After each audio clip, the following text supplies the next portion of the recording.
Shalom saudara sekalian. Kita hidup di alam yang merdeka. Semua orang sudah merasa merdeka. Tapi apakah benar demikian? Masalahnya adalah saudara hidup sebagai orang merdeka atau masih menjadi hamba? Kita baca dahulu Roma pasalnya yang ke-6, ayatnya yang ke-17 sampai 18. Tetapi syukurlah kepada Allah, dahulu memang kamu hamba dosa, tetapi sekarang kamu dengan segenap hati telah mentaati pengajaran yang telah diteruskan kepadamu. Kamu telah dimerdekakan dari dosa dan menjadi hamba kebenaran. Ada beberapa hikmat yang kita bisa dapat dari dua ayat berikut ini. Dahulu kamu hamba dosa, sekarang kamu hamba kebenaran. Artinya apa, saudara? Artinya seseorang tidak boleh bebas sebebas-bebasnya. Ada seorang yang mengatakan, aku bebas berpikir Pak, suka-suka aku sendiri. Tidak bisa. Itu artinya kamu menjadi hamba dosa. Cuma ada dua opsi, saudara.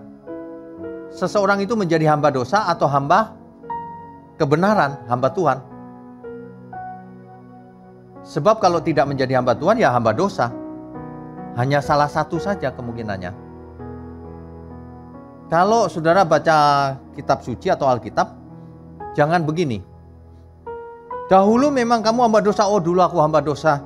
Tetapi sekarang kamu dengan segenap hati telah mentaati pengajaran yang telah diteruskan kepadamu. Oh, aku sudah taat. Ini Rasul Paulus bicara kepada jemaat di Roma. Kalau saudara mau memakai ayat ini, artinya kita semua harus sama, segenap hati telah mentaati pengajaran yang telah diteruskan kepada kita. Barulah ayat ini berlaku. Banyak orang kalau baca Alkitab dia pikir itu dirinya. Bukan. Diri kita yang harus seperti itu. Kamu telah dimerdekakan dari dosa dan menjadi hamba kebenaran. Tuh Pak, kata Alkitab kita sudah merdeka dari dosa. Kita sudah jadi hamba kebenaran. Bukan. Itu jemaat di Roma. Kalau kita mau jadi hamba kebenaran, harus seperti jemaat di Roma. Itu maksudnya, hikmatnya. Jadi dengan segenap hati kita harus mentaati pengajaran yang diteruskan kepada kita. Barulah kita merdeka dari dosa dan menjadi hamba kebenaran. Menjadi hamba kebenaran tidak otomatis, saudara.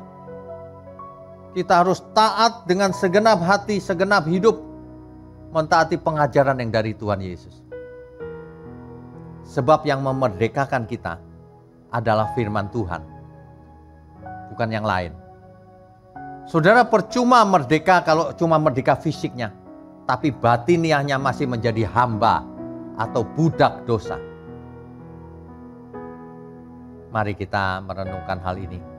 Hamba siapakah kita hari ini sampai saat ini? Mari kita menjadi hambanya Tuhan. Tinggalkan dosa, saudara. Karena Tuhan Yesus sangat mengasihi saudara dan saya. Haleluya. Amin.